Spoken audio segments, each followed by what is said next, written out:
This is NDTV.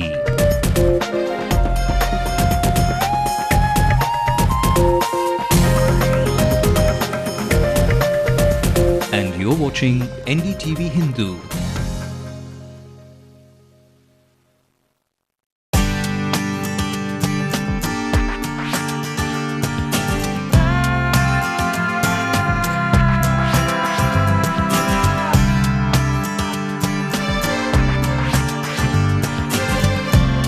Welcome to a brand new episode of USPL on NDTV Hindu with me, Cuckoo Alex.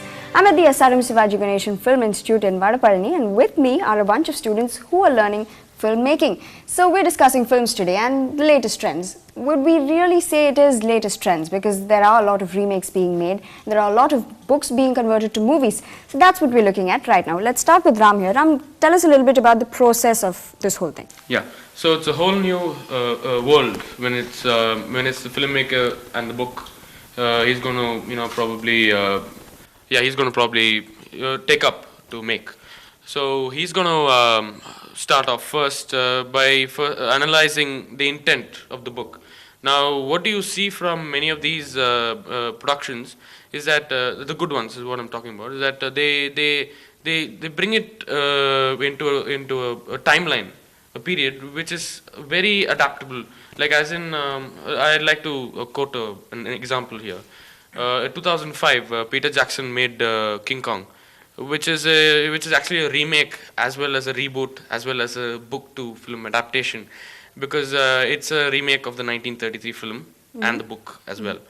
Now he made it more surrealistic, and the emotional core, the aspect of human beings and their relationship with these animals is still intact. Now that's what made it so special, because what you would expect is the same kind of film that you saw probably 10 years back or 20 years back with upgraded graphics or something. But that's not the case right now. We're seeing a new developing trend in those. Okay, so you're saying even if remakes are made, they essentially try to retain the essence of the original. Yeah. Okay, yeah. Someone from this side? Yeah, I would like to support this point also, because whenever a remake is made, I mean, for example, Harry Potter or something like that, see, before the film was made, I mean, talking about Hindi also, like One Night at Call Center and the so big hit, Three Idiots, was made from a novel only. So when we see that, no one knew the novel or the writer before. It's only after the movie is made, the writer is known, or the novel is has got a name. Okay. That fame has been got by the novel only after the movie is made. So movies from a novel are essential, I feel. Okay. Do you guys agree with that? Okay. Because the movie, it does popularize the novel and everything, but it reduces the idea of the writer. Now he gives the audience, the reader, to choose what the book is about. The characters he let them design his own characters, but the movie limits the audience view on the book. Rather, I like to. Right. Well, what Vikram says is partly true, but it also gives you a better perspective, perhaps, or a whole new perspective.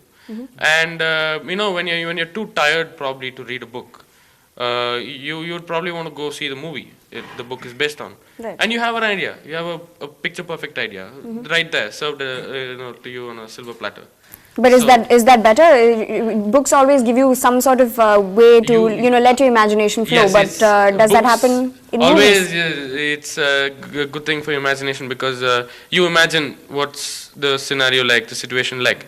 But I think when you make a movie like King Kong or Lord of the Rings or Harry Potter, I think you're banking on a lot of visual effects, which is the biggest plus for Hollywood movie makers today.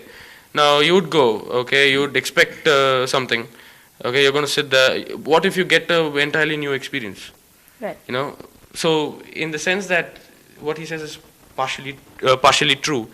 You go sit in a movie where it's a remake or a reboot. You're going to get something, at the same time you're not going to get something. So it's two different ways to look at it. Okay, it's both a win and a loss, you're saying. Looking, in different people's perspectives. Okay. Yeah. I would say that one more reason for the major disadvantage would be that most part of the if a storybook, in Harry Potter for example, there is a lot of parts that have gone missing in the movie. You cannot convert the whole 350 to 400 pages into a 3-hour movie, 1.5 hours as in Hollywood movies.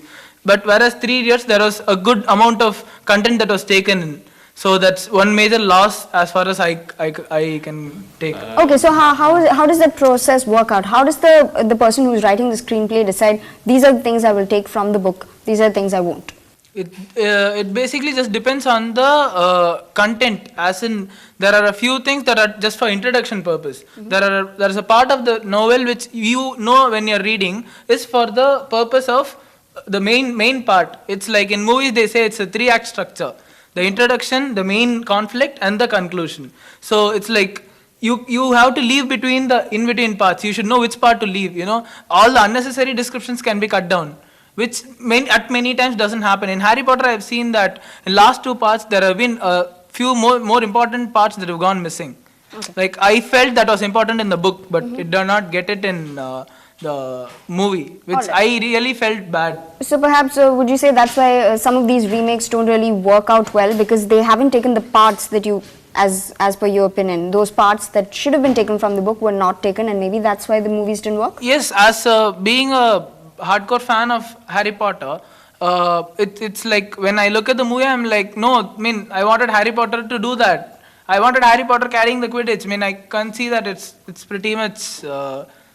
naturally, I wouldn't like the movie, even for a scene. Yeah, Amlan, you wanted to say something? Actually, I wanted to state one point.